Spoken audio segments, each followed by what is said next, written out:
You are listening to the FEBIS podcast, and my name is Sylvia Amaral. To know more about FEBIS, visit our web at www.febis.org and follow us on LinkedIn, Facebook, and Twitter. Please subscribe to our podcast and stay tuned. Welcome to another exciting episode of the FEBIS podcast. Today we are diving into the dynamic world of the business information industry, facing an ever-growing amount of regulations, challenging current business models, technological developments, and new entrants, to mention just a few of the factors. To talk about all these aspects, I have here with me Emma Keister, freelance consultant who has, since her early professional years, been always connected one way or another to business information. Is that right, Emma? Yes, it is, Sylvia. Thank you for the invitation to be here today, and hello everyone at FEBIS. Yes, I've been in the industry for rather a long time, keep trying to escape, but I find it very addictive, and I love the fact I learn something new every day. Well, we are thrilled to keep having you with us, so nice to have you here with us as well. But we are not alone. Jan Stange, FEBIS legal counsel, who has recently joined the team to help us navigate the deep sea of regulations, is also here. Yeah, thank you very much, Sylvia, for having me today. It's a kind of premiere for me to be on a podcast, actually. So let's see how it goes, and I'm looking forward for our discussion. Jan, very welcome, and we don't bite, and we are just here among friends discussing bits and pieces, so no worries. Welcome to both of you. Thank you. Emma, starting directly with you, as you know, FEBIS and its regulatory committee, we work constantly at analyzing the different dossiers issued at EU level. We assess the impact these might have on our members, and we try to work around it with the policymakers to minimize any potential negative impacts. Actually, right now we are immersed in such a process with, for example, ESG ratings proposal. So I would like to ask you, how is regulatory in general and this proposal in particular perceived from a practical daily business perspective? An interesting question. So, of course, it's essential as a business providing access to data that we're aware of the various, or should I say, numerous regulatory developments, such as the ESG rating proposal. But it all needs to be in the context of how it will potentially impact both our own businesses and the products and services we provide to our customers. So, from a practical perspective, our products offering need to serve the challenges and risks of being met by our customers on a day-to-day basis. So we need to look at the overall impact of everything that is going on, not just the individual regulation and directives in isolation. So we need to look at them as a whole because there could be impacts in different places. So from a customer perspective, I'm going to say from a very simplistic view, we can say we've got traditional customers who just are looking for a credit assessment so they can decide whether they trade with a customer or not, and if they do, under what terms. And then there's also other customers who are more sophisticated because they themselves are also regulated in their own market, so they need to carry out more due diligence and are looking for support in meeting those regulatory requirements. So obviously, and that gets more complicated when you start looking at cross-border trade. And then at the same time, we as businesses need to make sure that we're complying with the relevant regulations and directives in the way that we operate and the way that we handle data and provide our services. So in effect, it's a multi-layered issue, which can either be seen as an obstacle or as an opportunity, depending on the situation. So then added to that, so what you've already mentioned, Sylvia, so there's other things in your introduction. You've got technological developments, you've got new entrants who are coming in with new ways of doing things. So there's never a dull moment in the industry. But I think one of the main challenges that we as a business community are facing is not just understanding the regulations or directives as they come along, but the interpretation of those regulations, particularly when they're transposed into the country law, because they can be in slightly different ways that has different impacts depending on what you're doing, and also that then makes it a little bit more interesting with cross-border. So Jan, from the array of work that you're currently carrying out within FEBIS, and with the regulatory committee. Do you see any upcoming legislation that could potentially be interpreted in different ways when it is implemented? Thank you for the question. Well, the first thing that's coming into my mind, I think this has already been mentioned before, is the ESG, right? Because I think it's important, maybe also for our listeners and the audience, to know where are we standing at the moment. So we are currently, well, the parliamentary report has just been published, and if you're not aware of the process, so everything starts with the Commission. It's taking the initiative to propose a proposal, and this one was published in June actually. And from there already we had 3 points of concern, from the Commission proposal. First of all, on the scope, because this refers a bit to the question that you're having, because they're defining on the scope ESG rating as an opinion, a score, or a combination of both. So as I mentioned already before, it's a potpourri of different legal terms. They're mixing everything, so to say, together. Hence, it's a very large definition that includes all types of ESG reports, so including scores.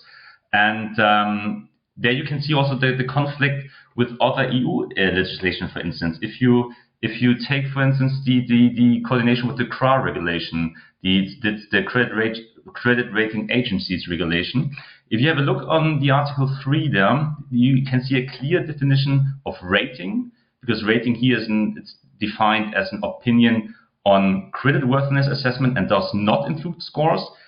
And if you again look on Article 3, you also have a definition of credit scoring, meaning a measure of creditworthiness derived from a statistical system, and now it gets important actually, without any additional input from a rating analysis. So for our audience, if you are going home today, you can at least say that you learned something, the difference or the core difference between rating and scoring, because this is actually a core issue. And this might, referring to a question again, this might, if it stays like this, like different interpretation when it comes to the implementation phase, for instance. So this is important issue to raise. And as I mentioned before, we are currently in the draft report phase. So the Parliament received the Commission proposal, had a chance to answer on this, and the report was published 2 weeks ago. And the problem here is that the rapporteur is actually introducing even stricter requirements, changes to competition between ESG rating providers, and also the transparency of rating activities, especially on the integrity and reliability of ESG ratings. Because the problem is here, if you have a look on the ESG report, that they now require ESG rating providers to provide separate environmental social governance ratings. So a separate rating on E, on S, and on G, instead of providing a single ESG metric. So a metric is actually just a system of measurements in this case.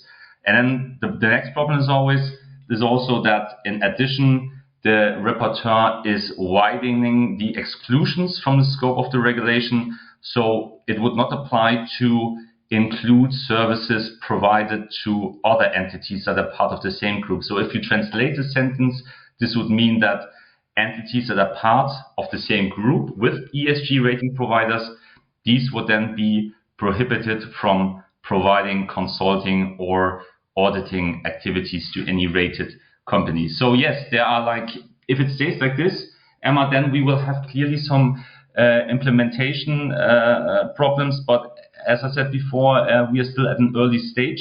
FEBIS is trying to interact with stakeholders to prevent these kinds of developments, and then trying to steer the report in a different direction.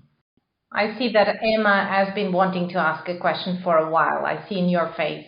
So go ahead. No, sorry. It sparked. I just remember talking about the difference between scoring and rating. Yeah. I seem to remember that FEBIS did a paper on this, and I admit it's a couple of years ago, because I remember Mark Preston giving a fantastic presentation at the General Assembly of the differences between, or the interpretation of score and rating. I'm sure, Sylvia, we should be able to find it from one of the previous meetings. But it's a good thing to go back to remember there's so many different meanings of the word score and rating, and it can be interpreted in so many different ways.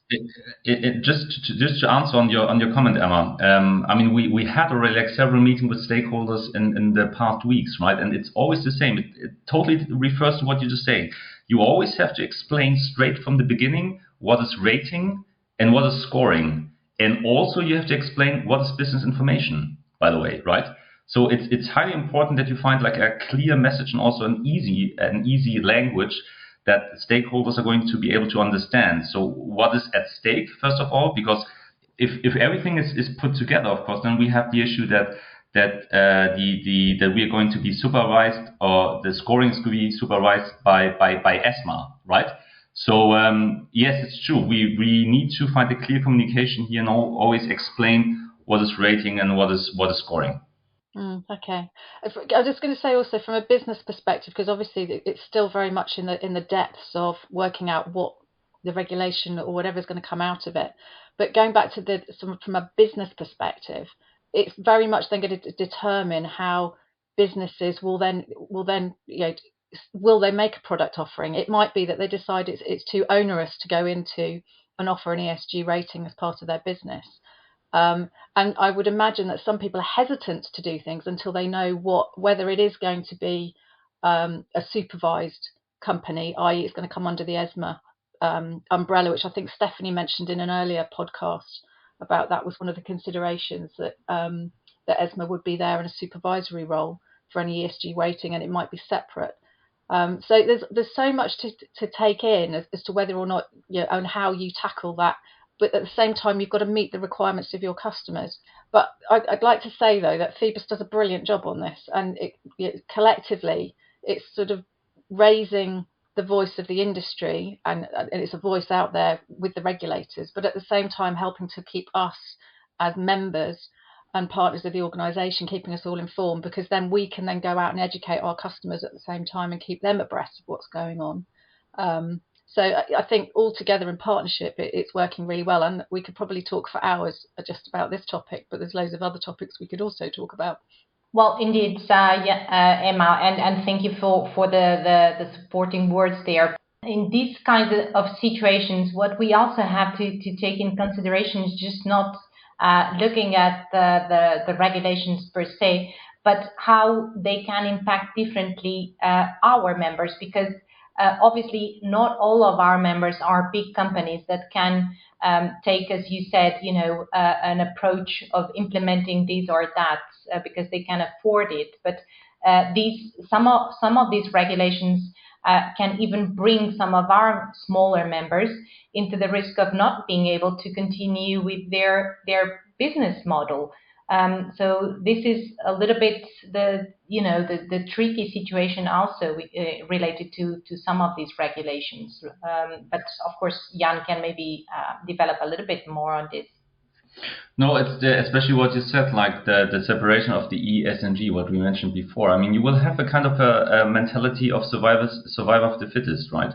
Because just like bigger companies are going to have the let's say the power to have a division of this, and smaller companies might not have it. So if you have a look on the report, I mean the rapporteur in this case is a socialist. She's from France, so she really take this into account, because the level playing field in EU is going to be changed if this report is going to pass. Well, a clear example, exactly. Well, guys, I know that we could talk about these things and other things for hours, but I would like to suggest that we meet up again sometime soon and we continue, because we left so many things unsaid. We want to talk about technological developments in the industry, new entrants. So I suggest that, you come around another time and then we can continue this talk. What do you think about it? It would be a pleasure. Sounds great. Fantastic. Then we leave here the episode of today, and just to finish, thank you once again for bringing some light and helping us all learn something new today. We would love to hear your feedback and thoughts for future episodes. You have been listening to the FEBIS podcast. If you like the content, please subscribe. Thank you for listening.